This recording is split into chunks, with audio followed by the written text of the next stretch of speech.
synced up. Was it just me or was he a little hot on that 5-4? Oh, I thought it was pretty good. I feel like I'm always a little bit off on the 5-4. Like I've got to find my rhythm. Even though I'm staring at my timeline, this little red bar go across the seconds. I feel like I have to like find my rhythm between like 5 and 4. Yeah. Like I'm surprised you brought it up now because I feel like it's every time. I feel like 5 to 4 is a little bit rough, and then it's okay. That's fair. We get there. It all syncs up. Who knew counting down from 5 was really hard? Who knew numbers were hard? That they are. We had to change math again. As long as there's no letters in it. Nope, there still is. Boy, you're going to be upset. Yeah, wait till you hear about X. What you have to do to find it. Just circle it on the paper. Find X. It's right here. Next sync is going to be A, B, C, D, E sync. Oh, that would be... Dude, can we? Can we please A, B, C, D, E sync? No. Yes. No. Yes. Well, but then sync can't be an alphabetic word. Why not? Because if you're going to change the first part, you got to change the second part too. What would you change it to? How about you intro this thing so we can talk about this as part of the podcast? No, I want to know, what would you intro it as? Or what would you sync it as? What would Roman replace sync for you? That we say as, we just Roman numerals. I. Yeah. IV. A, B, C, D, E, I. XVI. Right. How is this going to work? It's going to confuse the ever-living hell out of Mike. Yeah, which one do you sync on? Which of the 3 Roman numerals do you sync on? Yeah. None of them. We're never doing that. That was one of the greatest jokes in Disney's Hercules, where the kids are trapped under the boulder, and one of them goes, "Somebody call IXII." Yeah, that's a good one. Just ha ha ha ha ha. The things that you don't get as a kid, and then you're 20, and you're like, I should watch that, and you're like, oh my god, I get all of these references now. Was it the Little Rascals where the little kid asks if somebody knows the number to 911? Yeah. No, it was Santa Claus with Tim Allen. He goes, do you know how to call 911? He says it to his son whenever Santa falls off the roof. It's like, 911. They definitely made the same joke in Little Rascals because I remember it being Little Rascals. I remember it being 2 little kids. Oh, I got you. Probably. Speaking of numbers, hello and welcome to the Roundabout Podcast. This is episode 60. My name is Austin Sutters. With me today, as always, I have Michael Levine, Hunter Brittle, and Tyler McClellan. Hello, gentlemen. Why did you post burger shirt immediately? Well, I meant to send that earlier, and I had it preloaded, and I just realized I never hit enter. And I was just sending it to show Michael because it's very clearly modeled after the Texas Rangers alternate, but made to fit the minor league affiliate, the Hub City Spartan Burgers. That actually looks pretty clean, to be honest with you. Yeah, I may get one. You sent that in the middle of my intro, and I was so confused. I was like, do I need to stop? No, do we need to address this now? Just poor timing. That is a cool jersey. Well, I might get one of those. That's even actually really cooler, cool. This might make you jealous. So they do one-offs. You may have I'm sure they sell them plenty in the store, but they do one-off jerseys a lot where they then auction them off. Game worn. And I think I told you all the story. Actually, I'm pretty sure I told it on the podcast where I had a cool interaction with one of the Hub City players at an away stadium. He had a home run after we had kind of joked at the net right near the on deck circle. And after he hit that home run, he came over and fist bumped me through the net. Well, that he still plays for him. He's the third baseman, and we were at the game when they wore that, and I really liked the jerseys because I've always liked that jersey that the Rangers wear that look like that, and it's just cool because it's not just a copy; it fits the team, right? And my grandmother must have realized that, knew which player I liked, so she bidded on his game worn version, and I've got it now signed. So heck yeah, I've got the game worn version. Awesome. Of that one. Yeah, I'm excited to wear it. That's super cool. Yeah, I'm excited for this weekend. Tyler and I are going to a baseball game together. Yeah, we've talked about it plenty, and this is the first time we've actually got together to go to one. Well, yeah, I mean, we had to get settled after the move, but yeah, we're gonna go to a Hub City baseball game on Sunday. That's awesome. Brittle, don't show me your pecker. I'm that with no context is absolutely crazy. No, I saw this the other day. speaking of alternate jerseys from the Fayetteville Woodpeckers and their crossover with the the Carolina Hurricanes. It just says Peckers across it. And I get that. Who greenlit this? It's playing off of the Hurricanes using the jersey where it just says Canes instead of the full word. But yeah, Peckers is kind of crazy. Which then again, I don't know if just slapping wood across it would be much better. I don't think that would be any better either. Would. Are they a baseball team? The Fayetteville Yeah, Woodpeckers? they're the single A for the Astros, if I'm not mistaken. Okay. Boo.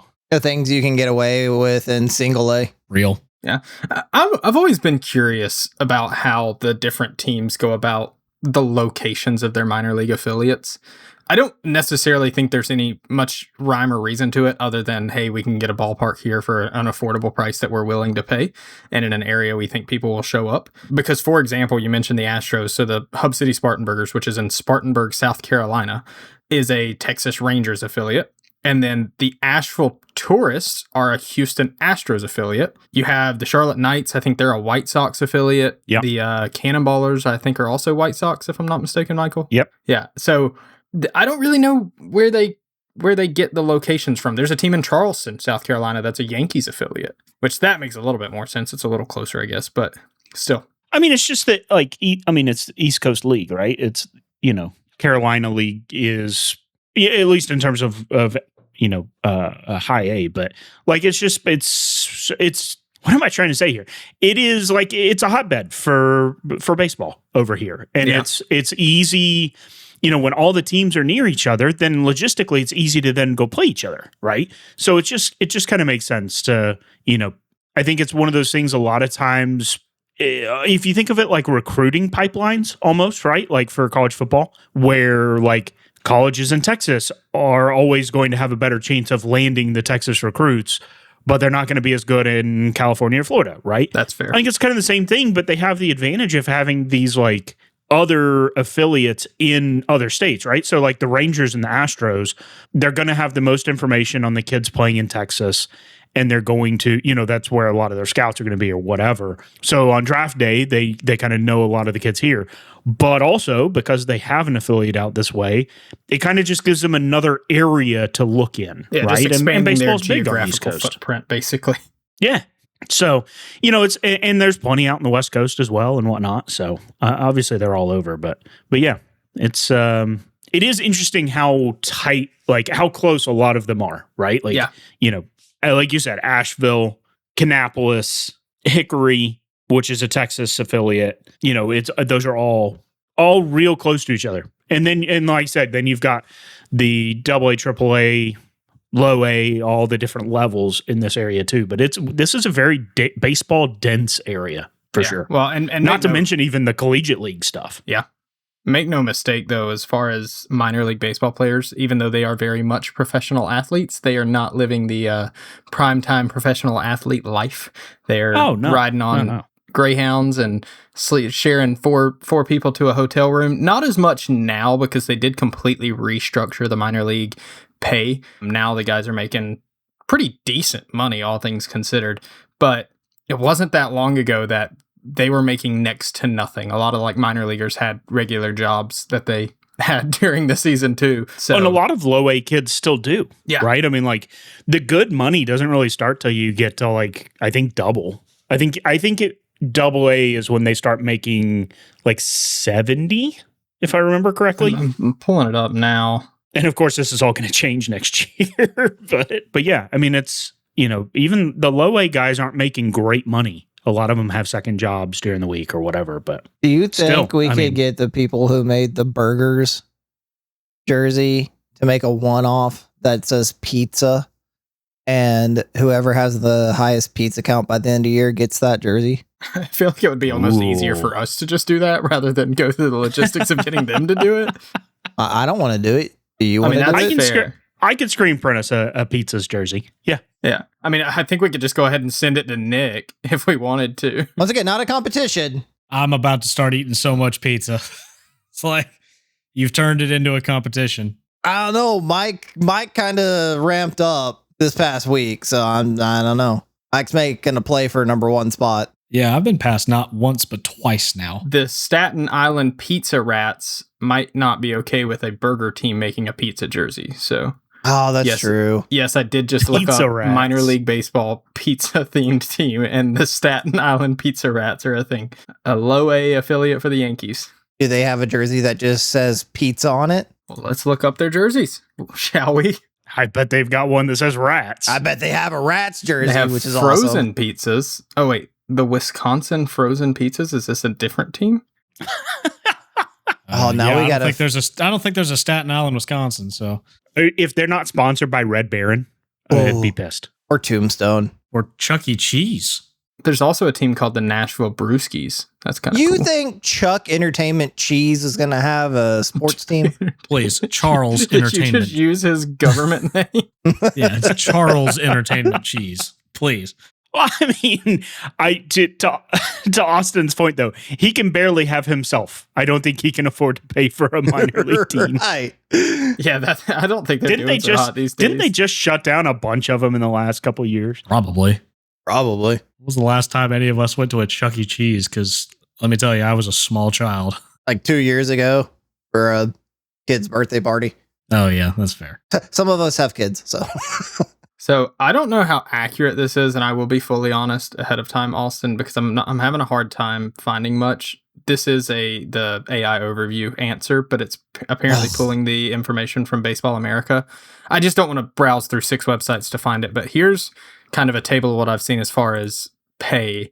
So, Michael, I think you were way overestimating, if this is correct, what they're getting paid at AA and AAA.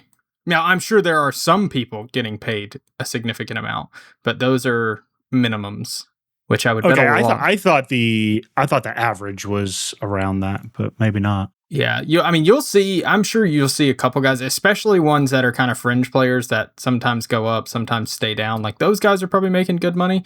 And I think once they hit major league level and sign that major league contract, they're locked in at that minimum, if that's what they get for at least the remainder of that year. And I'm pretty sure last I checked, it's been a while, but last I checked, the MLB minimum salary is like $400,000, which is crazy to think. You could be the worst player in the big leagues. According to baseballbiographies.com, the minimum salary set annually as of 2024 is $740,000 as established by the You're CBA. making $750,000 if you're the worst player in the major leagues. I could be the worst player. Sign me up. The problem with trying to be the worst player in the major leagues is you still have to be one of the best players in the minors. Problem with being the worst player in the major leagues is you still have to compete with Alex Bregman. But it pains me how good of a baseball player he is. Yeah, this doesn't seem to have minor league compensation though. So Yeah, either way. yeah, I don't know. We'll go with your numbers for now. He did use the AI overview, so I already distrust it. I know that's why I was trying I to already like. don't believe him. Yeah, right. Trying to use a credible Nothing about source this is here. believable. We've well established that we are not a credible source. So as long as you don't take it for anything solid, you're fine. Yeah, we according to Tyler, we are not a insert blank podcast. So he may be looking at slightly outdated numbers, but it's pretty close. Obviously, like the minimum goes up every year to keep pace with inflation. But yeah, the number I'm seeing here is like AAA season total is $36,590. So you're talking, Less than $800 $1,000 difference. So he's probably looking at probably 2025 numbers versus I just pulled up the 2026 numbers. But yeah, they get $32.50 per diem per day. That's not bad. Not too shabby, is it? What do you think the sponsorship for a single A baseball player is like? Oh, I found it. Tyler, you were looking at 2023 numbers. Okay. What the sponsorship for a what level player? A single A player. You think like just like some local place is sponsoring a single player, or do you think these players are like purely salaried by the affiliation?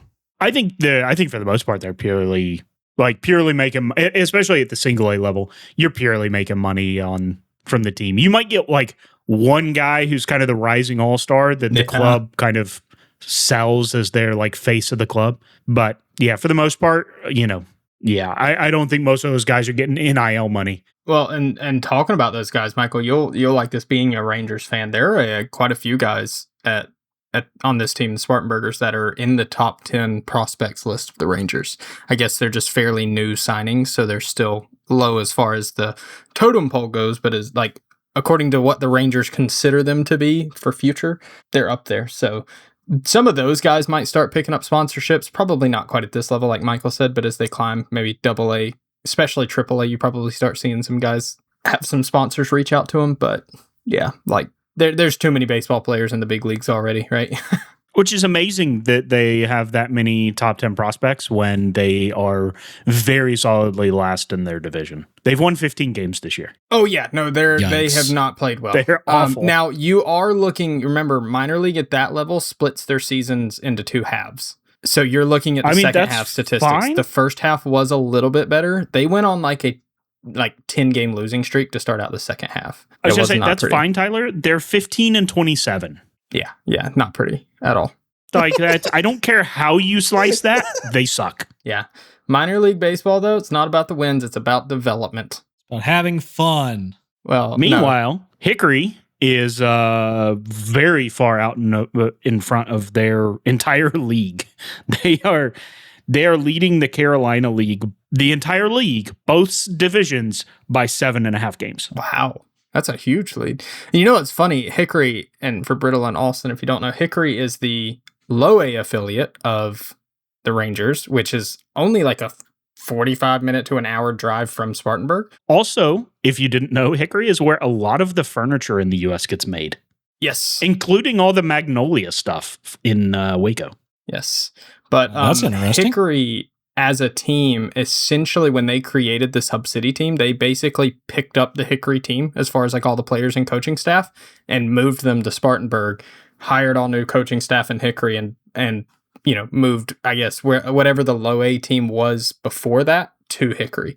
So it was Sounds like they should have taken all the coaches from Hickory instead of moving them. Should have just hired all new ones. Hickory. We went to Apparently a game that in worked Hickory. better. That's a fun little place. It's small and not a lot of people show up, but the people that are there are awesome. It's on our list, right? Like now that we're kind of over on this side, we got to check out all the ballparks. So For sure. we did Gastonia a couple weeks back. That was interesting. It's a weird field. I need to go there. Haven't been there yet. It had, I'll see if I can find a picture to throw in the Discord. It had the most room that I have ever seen between the first base, like foul line, and the dugout.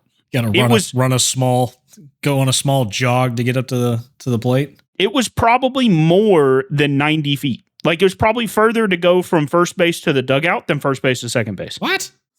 Yeah, it's odd. No, I'm not. That's a bit No, I'm much. not finding it. Are you sure this was not an optical illusion? Yeah, it's strange. No, it very much was. So come to find out, it is a multi-purpose facility where they also do things like lacrosse.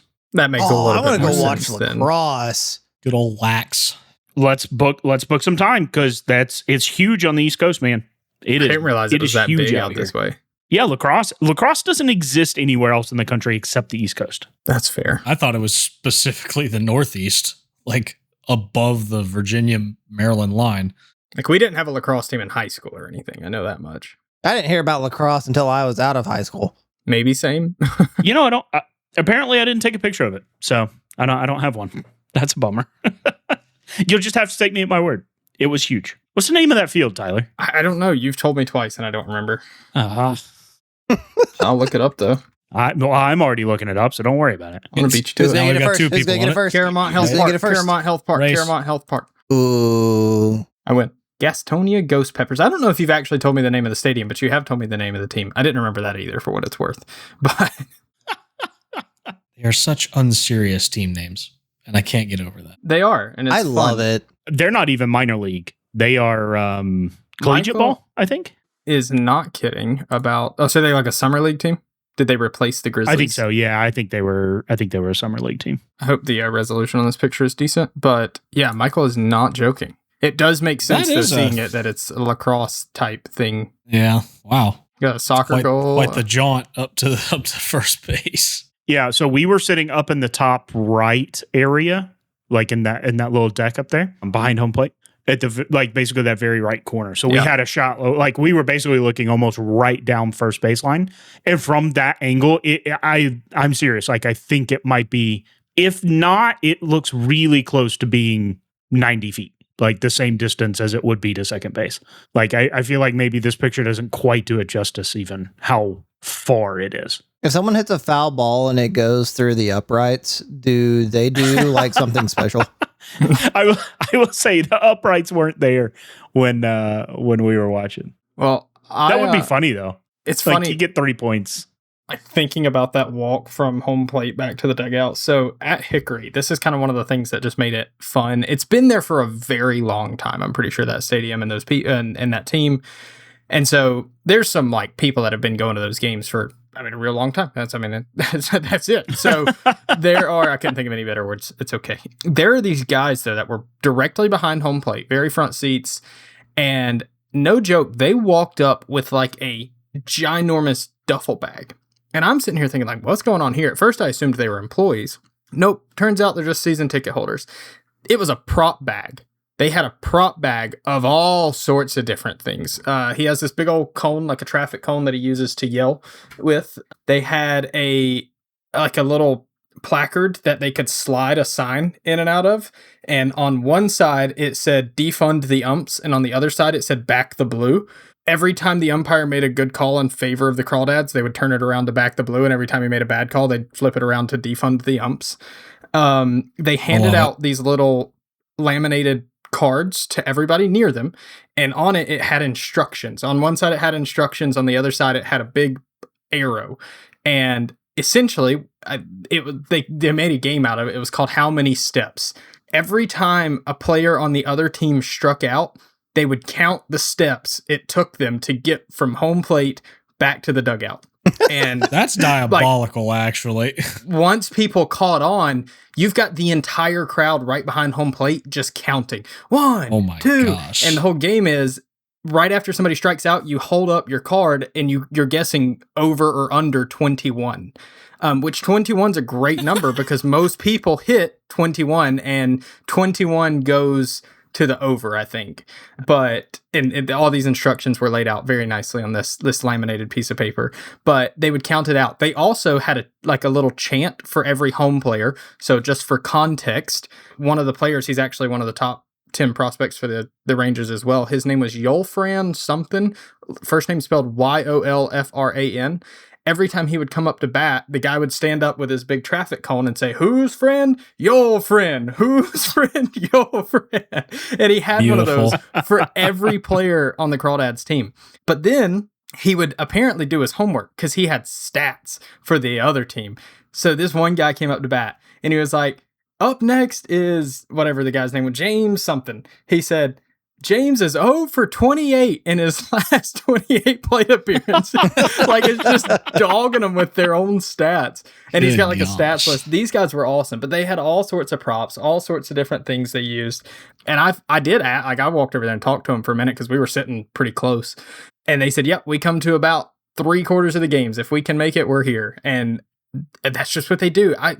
But you have to understand, in the minor leagues, you're not playing 3-game series. You're sometimes playing 5 or 6, I think even 7 occasionally game series. So you'll play the same team 7 times in a row because it cuts down on travel costs and all that. So imagine being these away players who have had to hear these guys counting their steps, dogging on their stats for that many days in a row. And I don't care who you are. They always talk about athletes being able to like cut out the noise and not pay attention. There's no way you're ignoring these guys. It's a fairly small ballpark. There's not that many people. Like, you hear every word of it. And these are also low-level minor leaguers. They're still not used to this atmosphere unless they played at some big college somewhere. But even if they did, most college baseball games, sure, they'll sell out some crowds, but it's not all the time every game. So I can just imagine that's got to rattle some of those players. If nothing else, just piss them off. I would lose my mind if somebody was counting my steps after I struck out. Like, I don't have that kind of mental fortitude. It would be one of those things like the first time you're like, what are they doing? And then once you catch on to what they're doing, you're like, oh God, like I'm not getting this out of my head. Yeah. And a few of the players would try to play with it. They would stutter step before they got there to up the step count. Some of them would stop right before they entered the dugout and just wait and then eventually go in. So some of them, I think their reaction was, okay, I just need to try to have fun with it. But yeah, it was funny. I'm sure I would not be surprised if they've gotten cussed out a few times by opposing players. Oh, absolutely. Yeah. But those guys, they want that. Like, they want that reaction from the opposing players. So, Michael, if when we do go to a Hickory Crawdads game, we need to sit behind home plate just to experience those guys and hope they're there that day. I'm all about it. Yeah. I'm all about it. I mean, like, that's a great thing about minor league baseball. It's so cheap to sit behind home plate. Mm-hmm. Why wouldn't you? Yeah. You know, I guess the only reason that I wouldn't necessarily is if the kids are with us, kind of depending on where shade is. That's about it. Yeah, that's fair. Like otherwise, because like Kannapolis, when we were going over there a lot, you'd sit behind home plate for $15 a person. Yeah, exactly. And that got you access upstairs where the food and air conditioning was. So, but my question that comes from that story is, how many steps do you think it takes to get from home plate to the dugout at that Gastonia Stadium? It's got to be 40 plus 60. Yeah. I don't know, man. 60 is crazy. 60 is a lot of steps. No, but the picture may not be doing it justice. Michael did say it doesn't do it justice. I mean, I put another one in. I don't think I've just ever posted seen it in the Discord. A behind home plate stands be straight for that long without a curve. Exactly.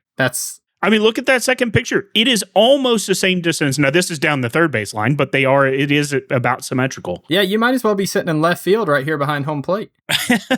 It is almost the same distance from second base to third base as it is from third base to the dugout. I'm going to set that over under at 31 and a half. And bag to bag is 90 feet. Brittle's accounting for the stutter step. Well, no, you have to put it at a half because it's either you're at 31 or 32. Yeah, well, they did. All right, well, next time Brittle's in town, Tyler, we're going to take him and we're going to start counting. There you go. Well, no, because he's going to be down there arguing with the guy about how it has to be a half. It can't be a round number. It just doesn't make sense to do an over and under on a round number. But he's never gambled before. You've gambled too much, so it averages out. No, he's too busy making signs for baseball games. That's true. But no, those guys were awesome. So, well, back to us not being a reliable source. We're not. But you know what we do have around here? We have a solid small community so far, and good family on my end. We if you guys remember, we challenged my brother. I think all of us have good family. I'm pretty happy with mine. Contextually for the story is why I'm talking about this. I could give or take mine. Damn.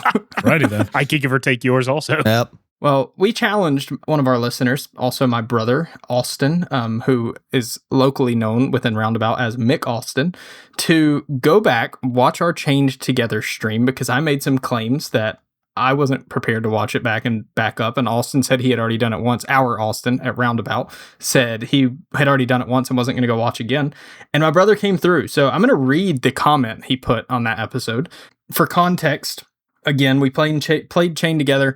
I made the claim that there was no way I caused the most issues. Actually, in fact, I said I would guess Shane did. So an apology may be due here. But Austin left this comment on episode 57 of our podcast. I've been called upon with a task, and I will always come through for the cause. Chained Together, a Roundabout gaming saga. I'm here with the official tally of who caused a loss of progress in order from start to finish.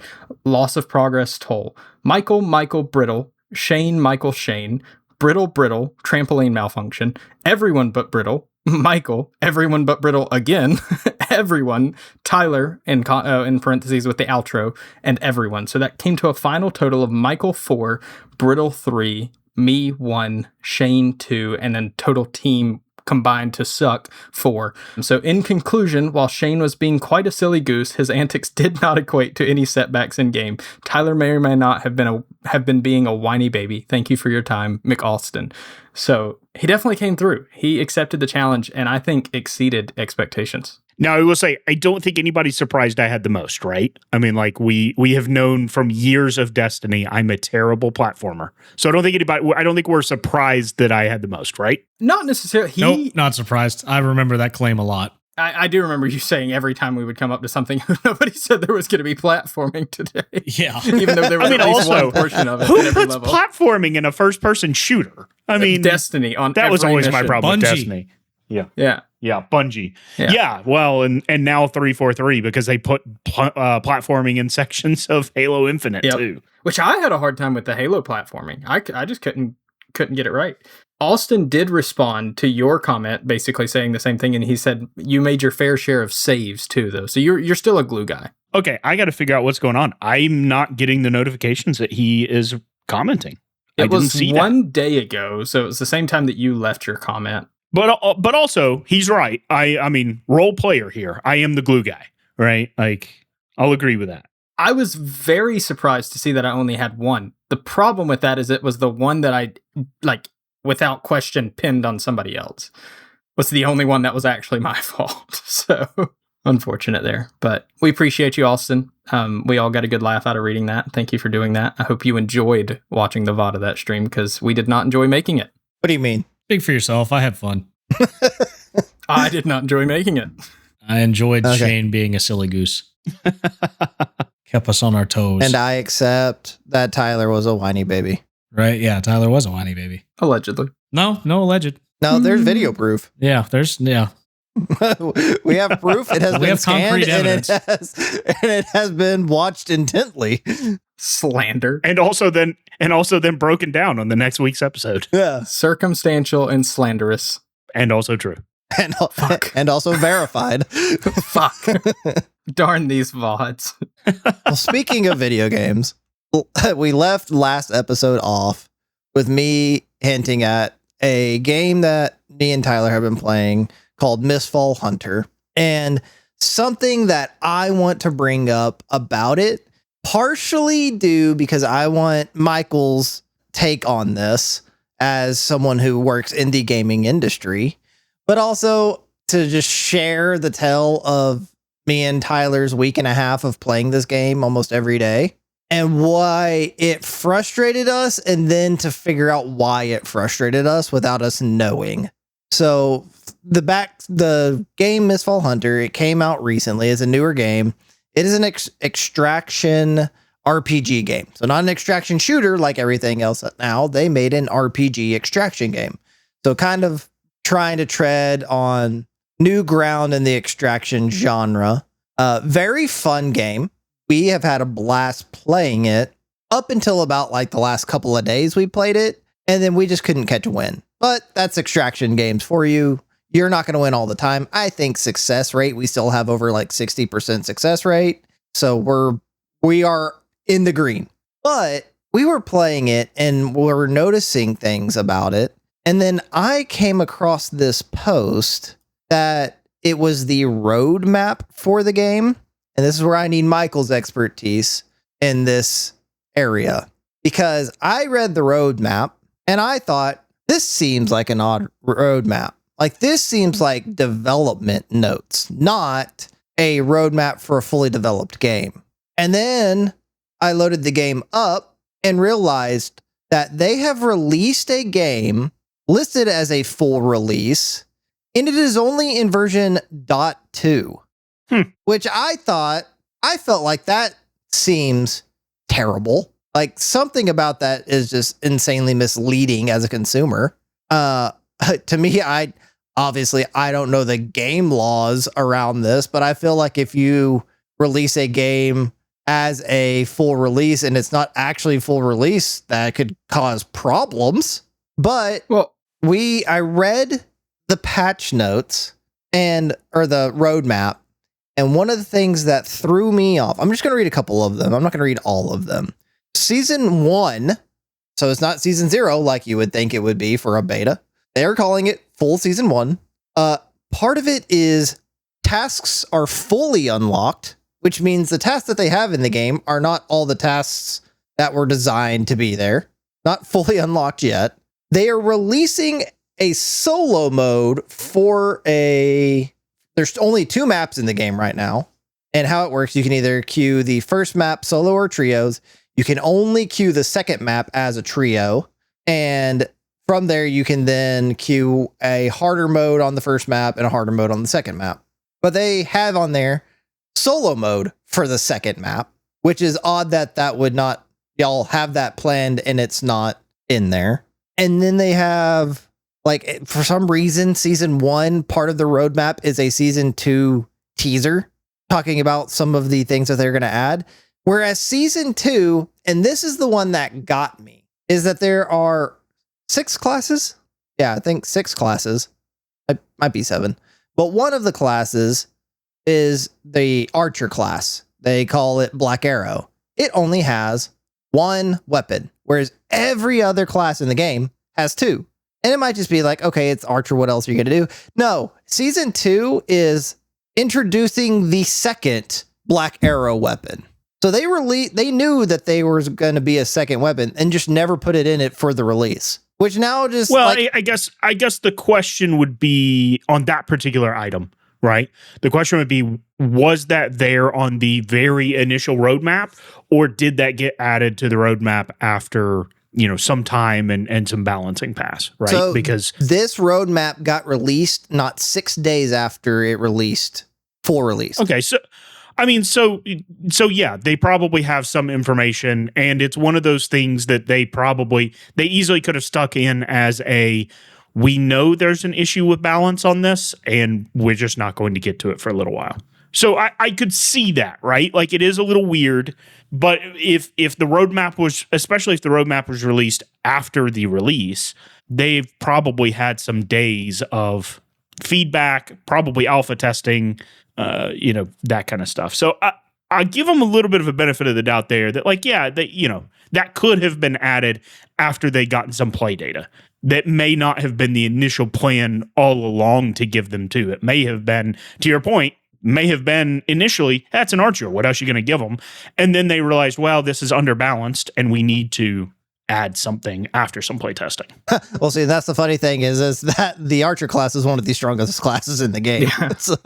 Well, Austin brought a good point too. It may have been why in their initial testing they didn't think it needed another one. Then, if they thought it was already overpowered, they may have been thinking we're not going to add something, and saw some sort of feedback from playtesting that went, okay, it needs something, even if it is OP. Well, Austin brought a good point when we were originally talking about this too, was, again, he mentioned the fact that it was essentially released as a full release, but then being in point 2, I think. But what was odd was that usually Xbox or Steam will show that. Like, you'll usually know it. It's somewhere on the game when you go to download it. This didn't have it anywhere. My big question was, what's the benefit of doing that? It almost feels like if your game is in beta, if it's still in production, whatever, you almost would want that to be advertised rather than, like, it doesn't seem like a positive. It seems like you almost have more leeway if you do release it as a beta and people get in and they find bugs or issues or whatever. You have that excuse. Yeah, I don't know. I can't begin to fathom why they wouldn't. And I guess maybe I'm also a little bit surprised by that. I don't know I believe they're called TRCs, right? They're like platform requirements for Xbox has them, Sony has them, Steam doesn't. Steam, basically, as long as your game plays, Steam doesn't care. But like Xbox and Sony have required things in your games. And like I said, I believe they're called TRCs. I thought one of the TRCs was that you had to submit for both Sony and PlayStation, or so Sony and Microsoft. I thought it was that you had to submit at least your initial submission for certification had to be 1.0. And then what's interesting is anytime you fail cert, you actually have to, when you fix whatever they fail you on, you actually have to bump your version level just to recert.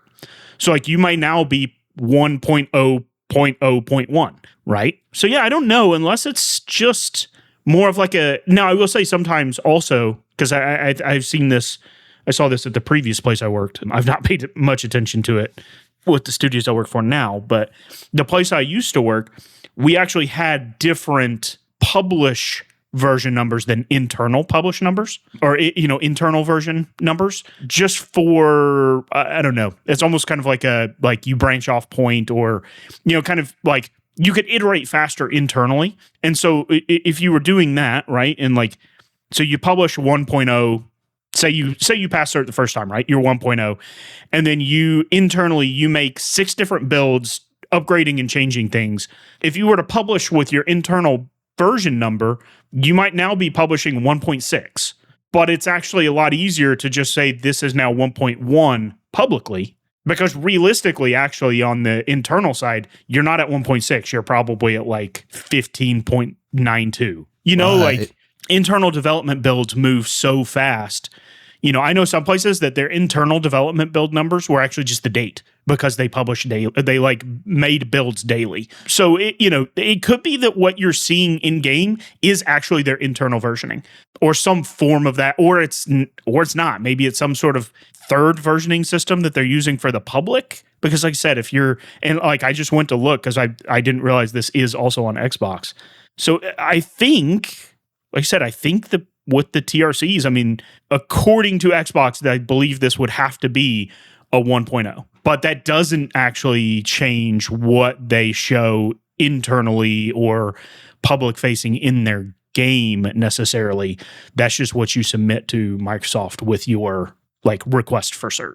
Well, see, and now this all confuses me because as of this recording, as of today, I'm going to give today's date. It is the 12th, August 12th.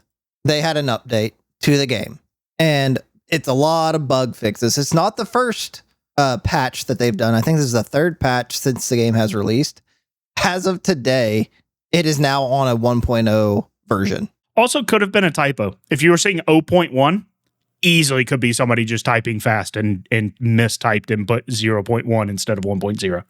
And so then they probably looked at it and went, oh, we're 0.1. Now we're 1.0. Yeah. You know, like it's very possible. Well, then see, that's the thing is it went through 2 patches still being 0.2. Like going from a earlier version to a 0.2 version.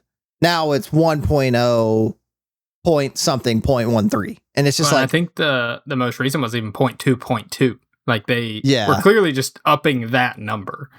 right. But I think even so, for the one that stands out the most to me is all tasks now available, or all quests now available, however they worded it. That clearly indicates, okay, we already had these. We just didn't put them in the game yet because we were still trying to figure it out. That just doesn't sound like a full release. And I guess what you consider a full release is somewhat subjective. And, if they were considering that a full release, who can argue otherwise? It's just odd the way they've gone about So it. yeah, that would be one of the things, right? Is like what is considered full release.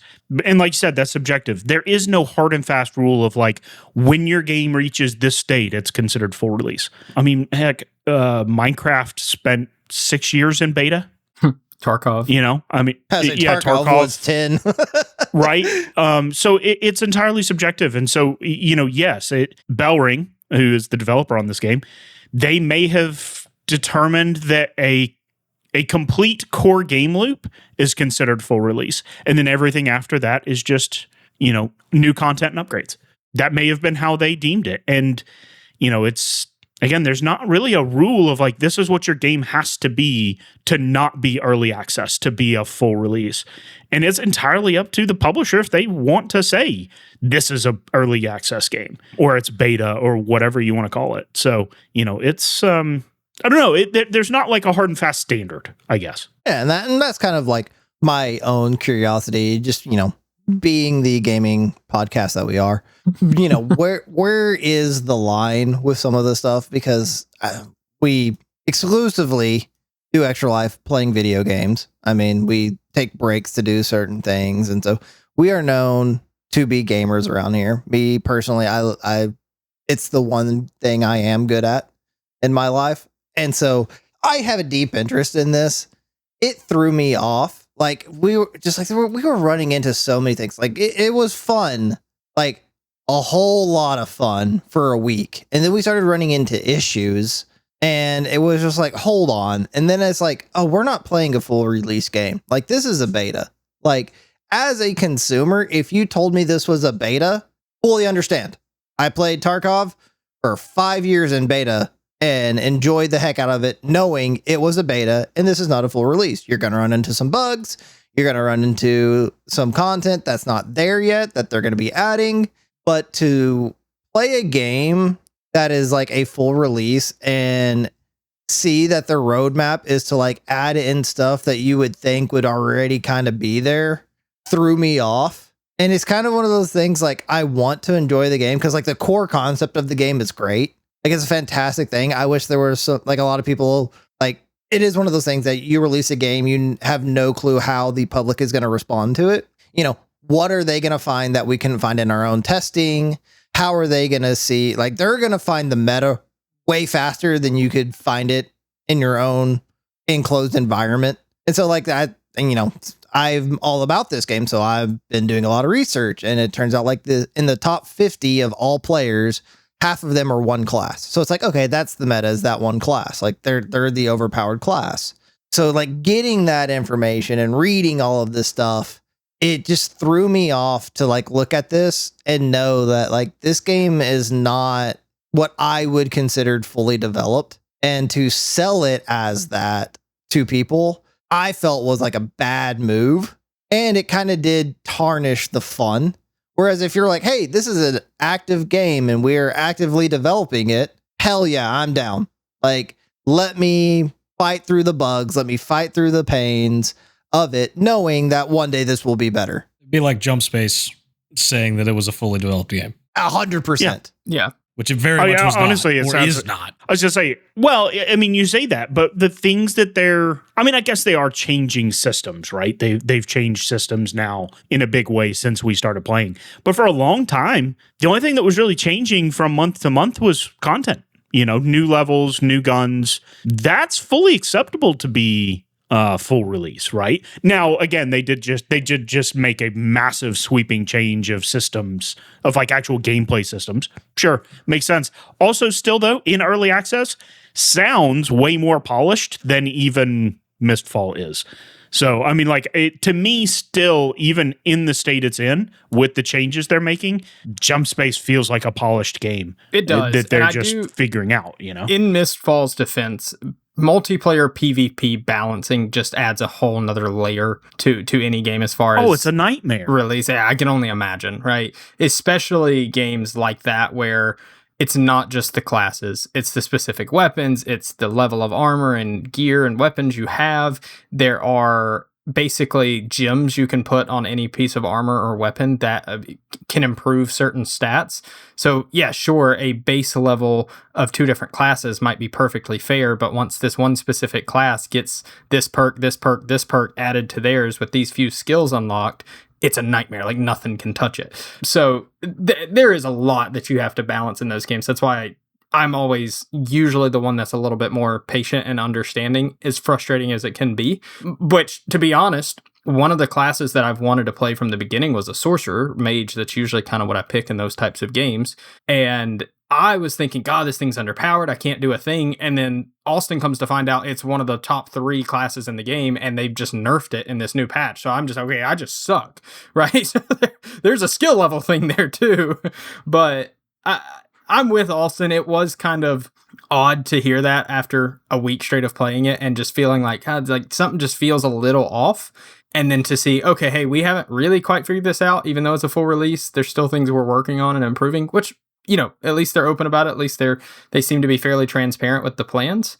But it was definitely odd to find out and to hear it. Yeah, and I will say, I think this is 100% purely speculation because I know nothing about the developer or the publisher. But one of the things that I have seen recently in terms of game sales is that there is, especially on Steam, there's starting to be a little bit of a turn against early access, where players won't buy it, or, you know, early access a lot of times players also expect it to be cheaper than whatever your retail price is going to be. And the only thing I can, like I said, this is purely speculation, but the only thing I could think of why they may have wanted to do essentially a full release instead of tagging it as beta or early access is that they needed the money from full game sales. And they didn't want to essentially sell the game at a early access price and lose out on the money of those game sales. It's funny that pure you speculation, say that. but I have seen that as a trend in development lately. When Austin first told me, my first reaction, though very brief, was, are you kidding me? I paid for a game that's in beta that was advertised as a full release, and then I was like, oh wait, this was on Game Pass. I didn't actually we're playing this on Game Pass. This cost us no money. Yeah. But and again, that's not knocking the game in its entirety. It's a really cool game. The core gameplay is solid. I got it, like the AI, how the step up in the harder modes versus the different maps. Like it does feel like it's got a good progression and a good way to learn the game. The only thing I really, really, really wish they would add is a duos specific matchmaking, because this game isn't like a Tarkov where you're shooting guns and there's range and you can kind of divide and conquer. Almost all the fights are on top of each other. And anytime Austin and I are running around as a duo, trios just have such a huge advantage, even like so much more so than like a gun game or a shooter. And we have to be perfect if we hope to win a fight. Generally speaking, though, we just avoid them because it's not even worth it to fight it. So I do wish they would add a duos mode so we can kind of experience the PvP a little bit more. Yeah, it's crazy because like solos is so balanced. Mhm. Like you go 1v1 and it comes down to who is more skilled. Like even though that there is like one class that is seen as the more overpowered class, I've seen people just wreck that class as what is considered the underpower. It's like any RPG game. Like if there's multiple roles you can play, someone's gonna master the what is considered the worst role and absolutely dominate all the people that pick the overpowered class just because they think they're going to get an easy win. But it is, like you said, 2v3, it's just impossible. It's like fighting a 1v2 with just another person. Like you're getting ganged up on in a way that is unrecoverable sometimes. And so that's where it's like, man, we want to play together. But now that we have like got to like the higher end stuff, it almost makes it impossible to do. But then we go and play solo and it's like, oh, there's the game. Like this is fun. Like, and I don't want to just sit there and play solos in a call with someone else playing solos. Like, no, I want to play with that guy. Just let us go play duos with other people. Well, and guys, Brittle, Michael, the door's open. The game is clearly designed to be a trios game because there are some more supportive classes. That's why we get our asses handed to us, is because they do have a sorcerer that doesn't have to worry about getting bum rushed by a shield and sword and can sit back and support and just give range damage and some slows and some debuffs and stuff like that. We need a third, guys. So come on. So draw straws. A really, really, really roundabout way to ask for a third. Right. Yeah. I will say it does sound like probably a large part of their thought process is the core game loop is complete, which, let's be honest, core gameplay loop in an extraction is go in, loot, get out, have equipment to equip, right? So it does sound like that may have been their criteria. And if that's the case, then yeah, it's full release and everything they add after is just extra systems.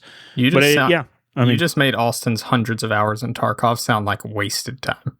There's a whole lot more to Well, you just don't get it, man. No, when we get down to brass tacks, that's all it is. You're just doing an endless loop. But that is the beauty of that kind of gameplay loop, is that it can be easy to learn, hard to master. Yeah. It's a simple loop that can be difficult to achieve. Yeah. Well, and that's the thing. Like he says that. I actually looked up. I have over 4,000 hours in the extraction genre, 3,000 specifically on Tarkov, and then about another 1,000. It's a lot. And then about 1,000 split between like Arc Raiders, Delta Force, because I played that for a while. You know, the DMZ version on Call of Duty, Arena Breakout Infinite. But that's the thing. It's like, and that's where I kind of can give this game a little bit of credit. Those are all extraction shooters. And this is an extraction RPG. So there is a little bit new territory coming into it.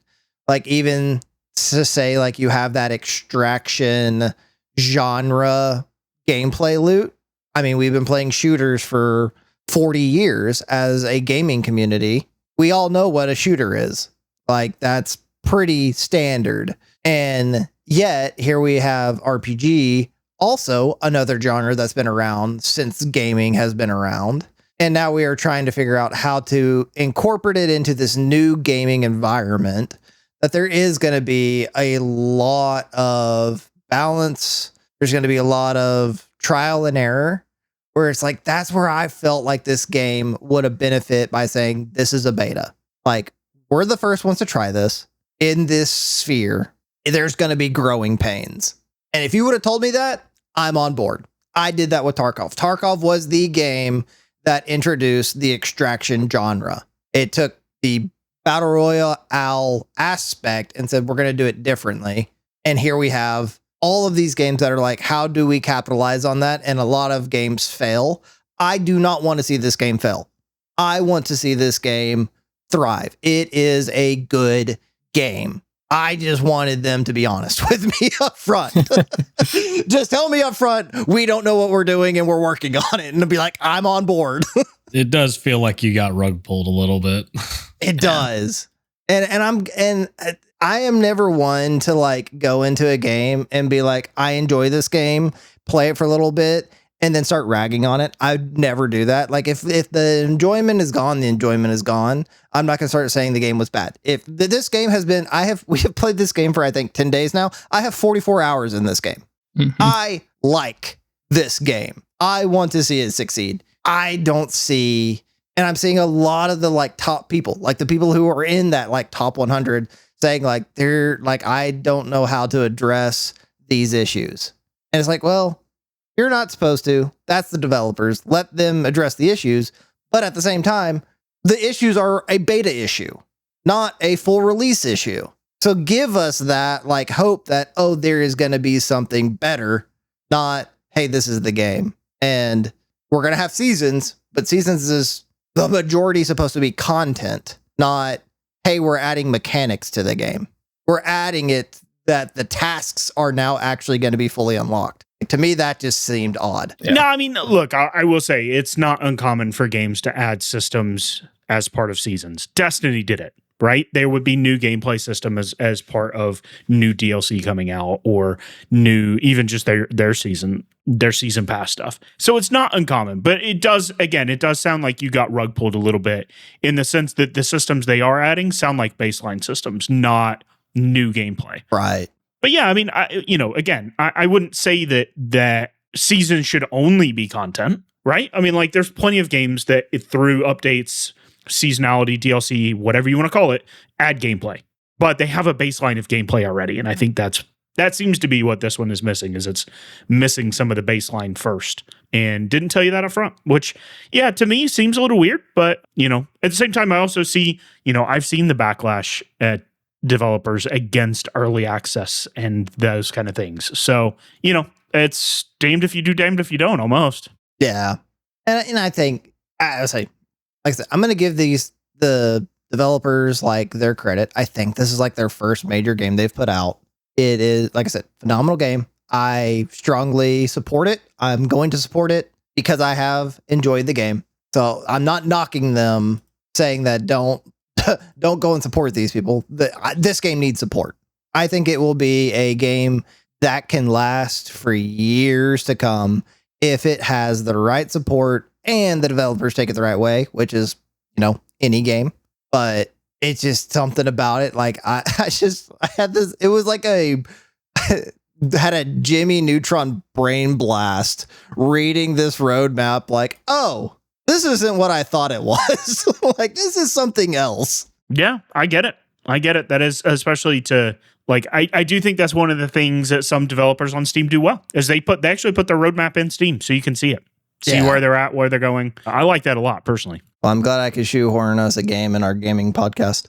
Are we a gaming podcast? What kind of podcast are we? What are we? I don't know. I don't know how to describe us because we don't really have a theme. We're 60 episodes in. What podcast is this? It's the Roundabout Podcast. Yeah, it's the Roundabout Podcast. There's everything. Yeah, what kind of podcast are we? A roundabout one. All right, episode 61. We are all coming to the table and we are figuring out what kind of podcast this is. Can I vote for true crime? Would you like the official classifications? Because I think at that point we're just games and hobbies. Yeah. So we are a gaming podcast. I don't know. I think we're a minor league baseball podcast. It's true. We could be sports. Not sports. Minor league baseball. Entertainment podcast? Because wouldn't that incorporate sports and games? We're a male podcast. I don't know. I feel like that includes all the guys from high school I went to high school with that started a podcast, made 3 episodes on Facebook, and then never did it again. Well, there's a million podcasts like that. I know. We're 60 in, Tyler. We're committed. We're here. They cannot deny Between that. the four of us, we're closing in on a year of doing this. We're committed until somebody tries to sync using letters instead of numbers, and then I'm out. Why? We can, well, no, 'Cause not, I'm not we're not doing going to that. use Y, but we're going to start with A. We're a sync fail podcast. No, we're seeing successful. Sync successful. Sink or That's swim. why I feel like we need to try and reinvent the sync. It's too easy. No. We're getting trying to- comfortable. You're trying Yeah. to fix something that isn't broke. No, I'm trying to reinvent the wheel. There's a difference. I bet people told Nikita that when he made Tarkov, when he tried to change battle royales. Well, Except now he's I constantly could go trying into to a fix whole something thing that about is that. broke. He wasn't even trying Yeah. to make an extraction shooter. He was trying Oh, to make fair. a sandbox game, Fair. and he developed the extraction shooter on accident. And here we are talking about Mistfall. So Good job, we Nikita. haven't brought up Tarkov in 30 episodes. So we're back. It was due. We were due for it. I would love to make a new genre on accident. He did. I accidentally made the most popular genre of the last decade. Completely accident. He wanted to make it a sandbox shooter game and made extraction shooters. And here we are. It's ridiculous. But I think that's a good place for us to not talk about Tarkov anymore. I think we need to bury Tarkov on this podcast. We can put that back in the vault for another 30 episodes. Yeah. I was going out, clearing some space on my computer today, saw Tarkov, started to uninstall. I was like, nah, me and Austin will play that again before long.